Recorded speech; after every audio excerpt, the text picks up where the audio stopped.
আজিৰ এই ভিডিঅ'টোত টোটেল 20টা কুৱেশ্যন আলোচনা কৰিম। এই 20টাৰ ভিতৰত আপোনালোকে কেইটা পাৰিলে সেইটো কমেণ্টত জনাব।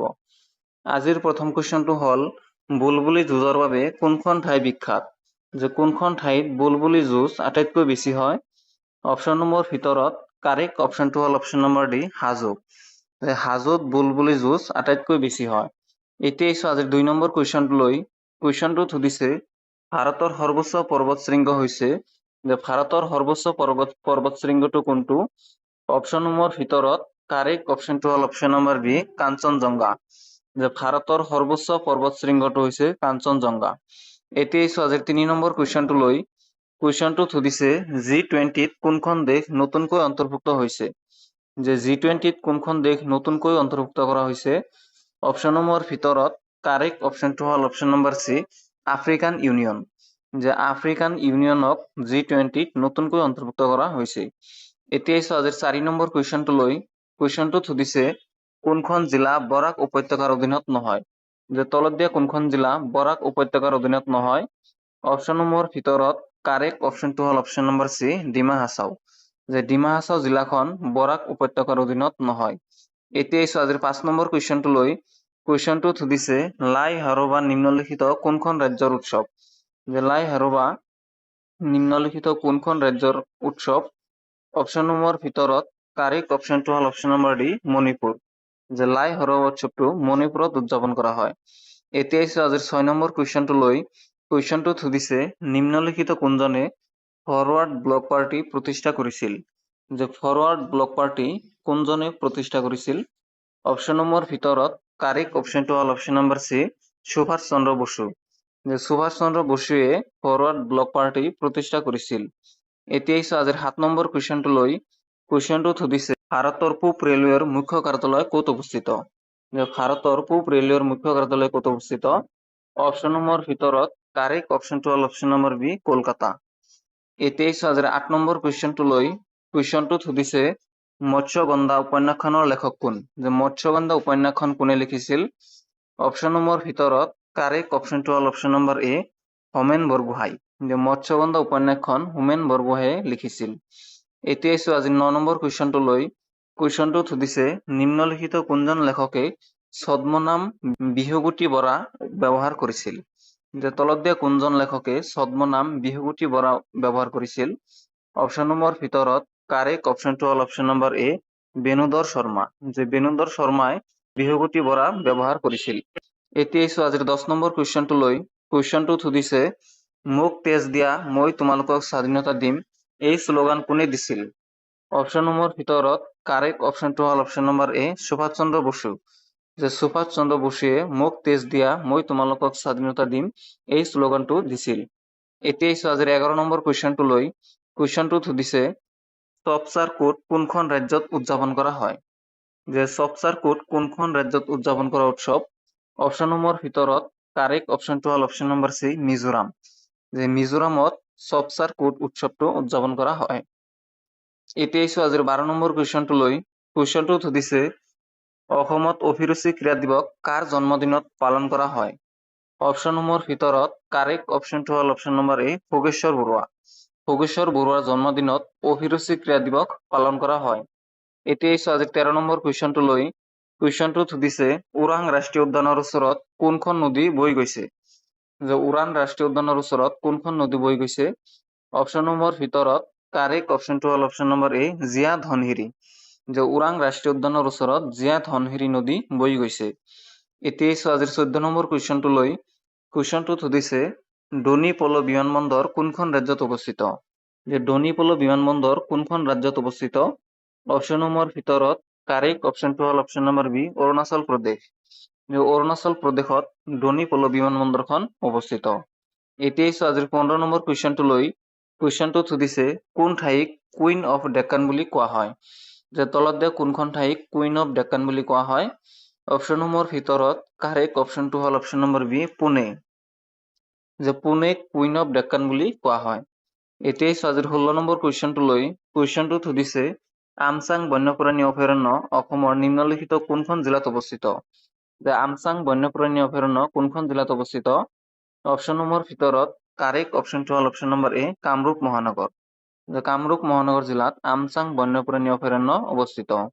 এতিয়া আহিছো আজিৰ 17 নম্বৰ কুৱেশ্যনটো লৈ। কুৱেশ্যনটোত সুধিছে পৰাগ উৎসৱ কোন সম্প্ৰদায়ৰ লোকে উদযাপন কৰে? যে পৰাগ উৎসৱটো কোনটো সম্প্ৰদায়ৰ লোকে উদযাপন কৰে? অপশ্যন নম্বৰ ভিতৰত কাৰেক্ট অপশ্যনটো হ'ল অপশ্যন নম্বৰ ডি মিচিং। যে পৰাগ উৎসৱটো মিচিং সম্প্ৰদায়ৰ লোকে উদযাপন কৰে। এতিয়া আহিছো আজিৰ 18 নম্বৰ কুৱেশ্যনটো লৈ। কুৱেশ্যনটোত সুধিছে লেংপুই বিমানবন্দৰ কোনখন ৰাজ্যত অৱস্থিত? যে লেংপুই বিমানবন্দৰ কোনখন ৰাজ্যত অৱস্থিত? অপশ্যন নম্বৰ ভিতৰত কাৰেক্ট অপশ্যনটো হ'ল option number C Mizoram. Lengpui বিমানবন্দৰ মিজোৰাম ৰাজ্যত অৱস্থিত। এতিয়া আহিছো আজিৰ 19 নম্বৰ কুৱেশ্যনটো লৈ। কুৱেশ্যনটোত সুধিছে জৱাহৰ সুৰংগ কোনখন ৰাজ্যত অৱস্থিত? জৱাহৰ সুৰংগ কোনখন ৰাজ্যত অৱস্থিত? অপশ্যন নম্বৰ ভিতৰত কাৰেক্ট অপশ্যনটো হ'ল option number D Jammu Kashmir. Jawahar সুৰংগ জম্মু কাশ্মীৰত অৱস্থিত। এতিয়া আহিছো আজিৰ শেষৰ 20 নম্বৰ কুৱেশ্যনটো লৈ। কুৱেশ্যনটোত সুধিছে কিমান খ্ৰীষ্টাব্দত পূব ভাৰতৰ পৰা অসম প্ৰদেশখন বিচ্ছিন্ন কৰা হয়? অপশ্যন নম্বৰ ভিতৰত কাৰেক্ট অপশ্যনটো হ'ল অপশ্যন নম্বৰ এ 1874। যে 1874 খ্ৰীষ্টাব্দত পূব ভাৰতৰ পৰা অসম প্ৰদেশখন বিচ্ছিন্ন কৰা হয়। চ' এই 20টাই আছিল আজিৰ প্ৰশ্ন। এই 20টাৰ ভিতৰত আপোনালোকে কেইটা পাৰিলে সেইটো কমেণ্টত জনাব। ভিডিঅ'টো ভাল পালে চেনেলটো ছাবস্ক্ৰাইব কৰিব আৰু ভিডিঅ'টো এটা লাইক কৰি দিব। ধন্যবাদ। ভাৰতৰ সৰ্বোচ্চ বান্ধটো হৈছে যে ভাৰতৰ সৰ্বোচ্চ বান্ধ কোনটো? অপশ্যন নম্বৰ ভিতৰত কাৰেক্ট অপশ্যনটো হ'ল অপশ্যন নম্বৰ চি তেহৰী। যে ভাৰতৰ সৰ্বোচ্চ বান্ধটো হ'ল তেহৰী বান্ধ। এতিয়া আহিছো আজিৰ 2 নম্বৰ কুৱেশ্যনটো লৈ। কুৱেশ্যনটোত সুধিছে দীপা কৰ্মকাৰ কোনবিধ খেলৰ সৈতে সম্পৰ্কিত? যে দীপা কৰ্মকাৰ কোনটো খেলৰ লগত জড়িত?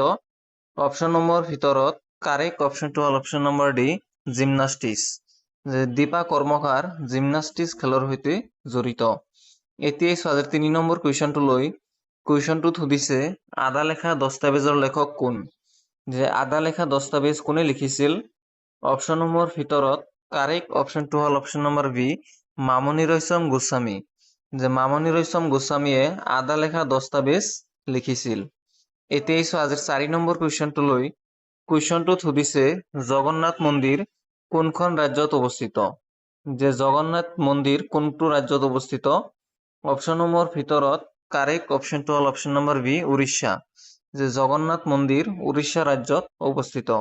এতিয়া আহিছো আজিৰ 5 নম্বৰ কুৱেশ্যনটো লৈ। কুৱেশ্যনটোত সুধিছে অলিম্পিকৰ মুখ্য কাৰ্যালয় ক'ত অৱস্থিত? যে অলিম্পিকৰ মুখ্য কাৰ্যালয় ক'ত অৱস্থিত? অপশ্যন নম্বৰ ভিতৰত কাৰেক্ট অপশ্যনটো হ'ল অপশ্যন নম্বৰ এ ছুইজাৰলেণ্ড। যে অলিম্পিকৰ মুখ্য কাৰ্যালয় ছুইজাৰলেণ্ডত অৱস্থিত। এতিয়া আহিছো আজিৰ 6 নম্বৰ কুৱেশ্যনটো লৈ। কুৱেশ্যনটোত সুধিছে কাক অসমীয়া নুৰজাহান বুলি জনা যায়? যে তলত দিয়া কাক অসমীয়া নুৰজাহান বুলি জনা যায়? অপশ্যন নম্বৰ ভিতৰত কাৰেক্ট অপশ্যনটো হ'ল অপশ্যন নম্বৰ এ ফুলেশ্বৰী দেৱী। যে ফুলেশ্বৰী দেৱীক অসমীয়া নুৰজাহান বুলি জনা যায়। এতিয়া আহিছো আজিৰ 7 নম্বৰ কুৱেশ্যনটো লৈ। কুৱেশ্যনটোত সুধিছে প্ৰথম অসমীয়া অনাতাঁৰ নাটখনৰ নাম কি? যে প্ৰথম অসমীয়া অনাতাঁৰ নাটখনৰ নাম কি? অপশ্যন নম্বৰ ভিতৰত কাৰেক্ট অপশ্যনটো হ'ল অপশ্যন নম্বৰ চি বিন বৰাগী। যে প্ৰথম অসমীয়া অনাতাঁৰ নাটখনৰ নাম হ'ল বিন বৰাগী। এতিয়া আহিছো আজিৰ 8 নম্বৰ কুৱেশ্যনটো লৈ। কুৱেশ্যনটোত সুধিছে কালিদাস কোন শাসকৰ সময়ত আছিল? অপশ্যন নম্বৰ ভিতৰত কাৰেক্ট অপশ্যনটো হ'ল অপশ্যন নম্বৰ এ চন্দ্ৰগুপ্ত দ্বিতীয়। যে কালিদাস চন্দ্ৰগুপ্ত দ্বিতীয়ৰ শাসকৰ সময়ত আছিল। এতিয়া আহিছো আজিৰ 9 নম্বৰ কুৱেশ্যনটো লৈ। কুৱেশ্যনটোত সুধিছে কোনে কুমাৰ সম্ভৱ ৰচনা কৰিছিল? যে কুমাৰ সম্ভৱ কোনে ৰচনা কৰিছিল? অপশ্যন নম্বৰ ভিতৰত কাৰেক্ট অপশ্যনটো হ'ল অপশ্যন নম্বৰ বি কালিদাস। যে কালিদাসে কুমাৰ সম্ভৱ ৰচনা কৰিছিল। এতিয়া আহিছো আজিৰ 10 নম্বৰ কুৱেশ্যনটো লৈ। কুৱেশ্যনটোত সুধিছে ৰফাৰ্ছ কাপ কোনবিধ খেলৰ সৈতে সম্পৰ্কিত? যে ৰফাৰ্ছ কাপ কোনটো খেলৰ লগত জড়িত? অপশ্যন নম্বৰ ভিতৰত কাৰেক্ট অপশ্যনটো হ'ল অপশ্যন নম্বৰ চি ফুটবল। যে ৰফাৰ্ছ কাপ ফুটবল খেলৰ সৈতে জড়িত। এতিয়া আহিছো আজিৰ 11 নম্বৰ কুৱেশ্যনটো লৈ। কুৱেশ্যনটোত সুধিছে গিয়াছুদ্দিন আউলিয়াৰ সমাধি ক'ত অৱস্থিত? যে গিয়াছুদ্দিন আউলিয়াৰ সমাধি ক'ত অৱস্থিত? অপশ্যন নম্বৰ ভিতৰত কাৰেক্ট অপশ্যনটো হ'ল অপশ্যন নম্বৰ বি হাজো। যে গিয়াছুদ্দিন আউলিয়াৰ সমাধিস্থল হাজোত অৱস্থিত। এতিয়া আহিছো আজিৰ 12 নম্বৰ কুৱেশ্যনটো লৈ। কুৱেশ্যনটোত সুধিছে দ্ৰৌপদী মুৰ্মু ভাৰতৰ কিমানতম ৰাষ্ট্ৰপতি হিচাপে শপত গ্ৰহণ কৰিছিল? অপশ্যন নম্বৰ ভিতৰত কাৰেক্ট অপশ্যনটো হ'ল অপশ্যন নম্বৰ চি 15তম। দ্ৰৌপদী মুৰ্মু ভাৰতৰ 15তম ৰাষ্ট্ৰপতি হিচাপে শপত গ্ৰহণ কৰিছে? এতিয়া আহিছো আজিৰ 13 নম্বৰ কুৱেশ্যনটোলৈ। কুৱেশ্যনটোত সুধিছে ডক্টৰ হিমন্ত বিশ্ব শৰ্মা অসমৰ কিমানতম মুখ্যমন্ত্ৰী? অপশ্যনসমূহৰ ভিতৰত কাৰেক্ট অপশ্যনটো হ'ল অপশ্যন নম্বৰ চি 15তম। যে ডক্টৰ হিমন্ত বিশ্ব শৰ্মা অসমৰ 15তম মুখ্যমন্ত্ৰী। এতিয়া আহিছো আজিৰ 14 নম্বৰ কুৱেশ্যনটোলৈ। কুৱেশ্যনটোত সুধিছে অসমত প্ৰথম ৰেলপথ মুকলি কৰা হৈছিল। যে অসমত প্ৰথম ৰেলপথ ক'ৰ পৰা ক'লৈ মুকলি কৰা হৈছিল? কাৰেক্ট অপশ্যনটো হ'ল option number D Dibrugarh to Margherita. যে অসমত প্ৰথম ৰেলপথ ডিব্ৰুগড়ৰ পৰা মাৰ্ঘেৰিটালৈ মুকলি কৰা হৈছিল। এতিয়া আহিছো আজিৰ 15 নম্বৰ কুৱেশ্যনটোলৈ। কুৱেশ্যনটোত সুধিছে জ্ঞানপীঠ বঁটা লাভ কৰা প্ৰথম মহিলা কোন আছিল? যে জ্ঞানপীঠ বঁটা লাভ কৰা প্ৰথম মহিলা কোন আছিল? অপশ্যনসমূহৰ ভিতৰত কাৰেক্ট অপশ্যনটো হ'ল অপশ্যন নম্বৰ ডি আশাপূৰ্ণা দেৱী। যে জ্ঞানপীঠ বঁটা লাভ কৰা প্ৰথম মহিলা হ'ল আশাপূৰ্ণা দেৱী। এতিয়া আহিছো আজিৰ 16 নম্বৰ কুৱেশ্যনটোলৈ। কুৱেশ্যনটোত সুধিছে বাউল কোনখন ৰাজ্যৰ প্ৰসিদ্ধ লোকনৃত্য? যে বাউল কোনখন ৰাজ্যৰ প্ৰসিদ্ধ লোকনৃত্য? অপশ্যনসমূহৰ ভিতৰত কাৰেক্ট অপশ্যনটো হ'ল অপশ্যন নম্বৰ বি পশ্চিমবংগ। যে বাউল পশ্চিমবংগৰ প্ৰসিদ্ধ লোকনৃত্য। এতিয়া আহিছো আজিৰ 17 নম্বৰ কুৱেশ্যনটোলৈ। কুৱেশ্যনটোত সুধিছে জীৱাশ্মৰ অধ্যয়নক কি কোৱা হয়? যে জীৱাশ্মৰ অধ্যয়নক কি বুলি কোৱা হয়? অপশ্যনসমূহৰ ভিতৰত কাৰেক্ট অপশ্যনটো হ'ল অপশ্যন নম্বৰ চি পেণ্টলজি। জীৱাশ্মৰ অধ্যয়নক পেণ্টলজি বুলি কোৱা হয়। এতিয়া আহিছো আজিৰ 18 নম্বৰ কুৱেশ্যনটোলৈ। কুৱেশ্যনটোত সুধিছে পৃথিৱীৰ আটাইতকৈ ডাঙৰ দ্বীপ কোনখন? যে পৃথিৱীৰ আটাইতকৈ ডাঙৰ দ্বীপ কোনখন? অপশ্যনসমূহৰ ভিতৰত কাৰেক্ট অপশ্যনটো হ'ল অপশ্যন নম্বৰ চি গ্ৰীণলেণ্ড। যে গ্ৰীণলেণ্ড হ'ল পৃথিৱীৰ আটাইতকৈ ডাঙৰ দ্বীপ। এতিয়া আহিছো আজিৰ 19 নম্বৰ কুৱেশ্যনটোলৈ। কুৱেশ্যনটোত সুধিছে নিম্নলিখিত কোনটো গেছক লাফিং গেছ বুলি কোৱা হয়? যে কোনটো গেছক লাফিং গেছ বুলি কোৱা হয়? অপশ্যনসমূহৰ ভিতৰত কাৰেক্ট অপশ্যনটো হ'ল option number C nitrous oxide. যে নাইট্ৰাছ অক্সাইড গেছক লাফিং গেছ বুলি কোৱা হয়। এতিয়া আহিছো আজিৰ শেষৰ 20 নম্বৰ কুৱেশ্যনটোলৈ। কুৱেশ্যনটোত সুধিছে কোন বছৰত অসম চৰকাৰে অৰুণোদয় আঁচনি প্ৰৱৰ্তন কৰিছিল?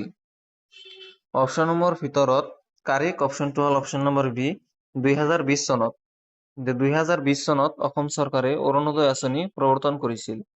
এইকেইটা আছিল আজিৰ প্ৰশ্ন। এই 20টাৰ ভিতৰত আপোনালোকে কেইটা পাৰিলে সেইটো কমেণ্টত জনাব।